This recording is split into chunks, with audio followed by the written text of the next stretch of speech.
Salut chère entrepreneuse ambitieuse, j'espère que tu vas bien. Aujourd'hui, nouvelle vidéo et on va parler mindset. Pour rappel, je suis Alice, j'accompagne les indépendantes déterminées et ambitieuses à mettre KO les barrières mentales et psychologiques qui leur empêchent d'avancer. Toi, derrière ton écran, peut-être t'accompagner à développer ton mindset, ton boxing mindset en te faisant plus confiance et surtout en construisant des fondations hyper solides à ton entreprise pour qu'après, tu n'aies plus peur de rien.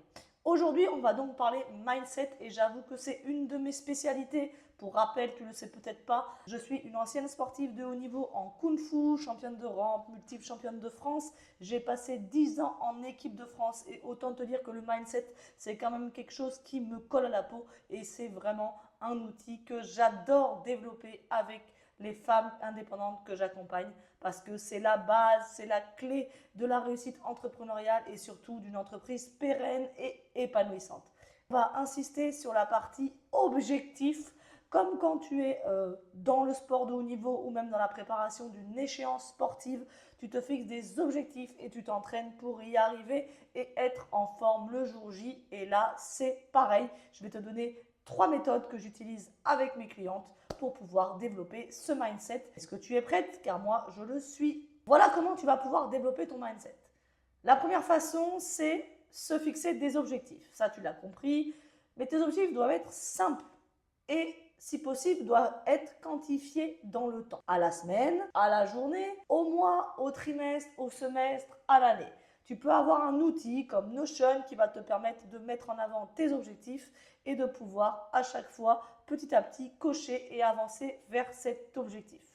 Par exemple, tu peux te dire, pour cette semaine, je veux absolument faire une vidéo sur un sujet qui passionne et qui va toucher ma clientèle. Et ça sera ton objectif de la semaine. Comment tu peux faire aussi pour mieux appréhender ces objectifs? C'est un peu comme un entraînement à la semaine, un programme de préparation physique, tu en as peut-être déjà vu, mais en gros ça se passe comment? Tu as des jours dans la semaine, tu as des créneaux d'entraînement qui sont spécialisés sur telle ou telle chose, je ne sais pas moi par exemple la musculation ou encore un entraînement plutôt orienté cardio intensif. Et donc chaque semaine tu as une vision de tes journées et ça c'est quand même le mieux.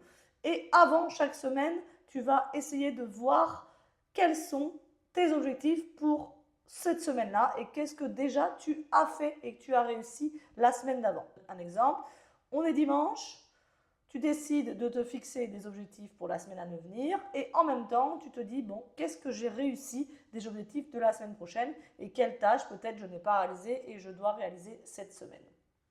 Puis chaque jour, pour développer ce mindset, c'est extrêmement important de mettre en avant tes petites victoires. Alors je dis petites victoires parce qu'on a toujours tendance à sous-estimer ce qu'on a réussi à faire dans la journée.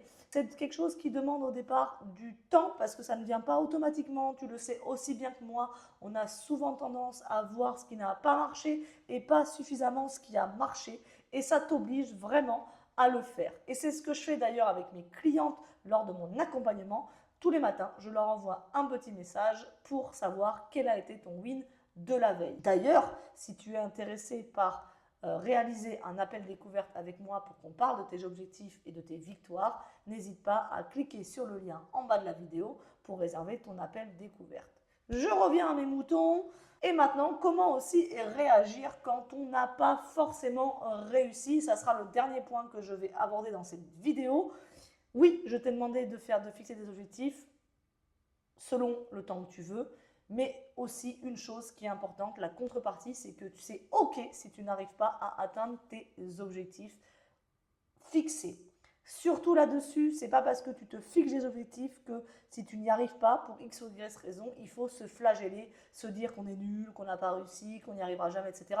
Non, c'est OK. Tu avais un objectif, tu ne l'as pas atteint, tu essaies d'analyser pourquoi, et ça peut faire l'objet de ces fameux bilans à la semaine. Et ensuite, grâce à ça, voilà, je me suis fixé l'objectif de faire ma vidéo sur un sujet qui passionne ma clientèle. Je n'ai pas réussi à la faire. Ok, pourquoi?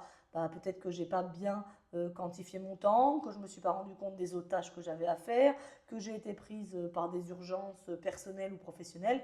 Et c'est ok, on ne s'auto-sabote pas, ce n'est pas parce qu'on n'a pas atteint notre objectif de la semaine, du jour, du mois, je ne sais trop ce que tu veux, que derrière c'est la fin du monde.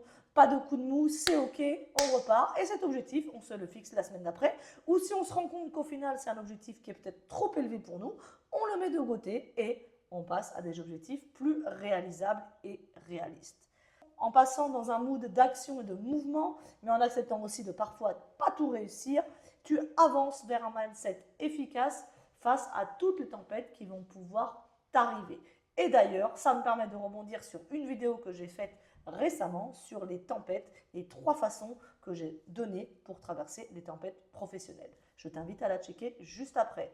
Et en attendant, je te souhaite une bonne journée et je te dis à très vite pour une nouvelle vidéo mindset.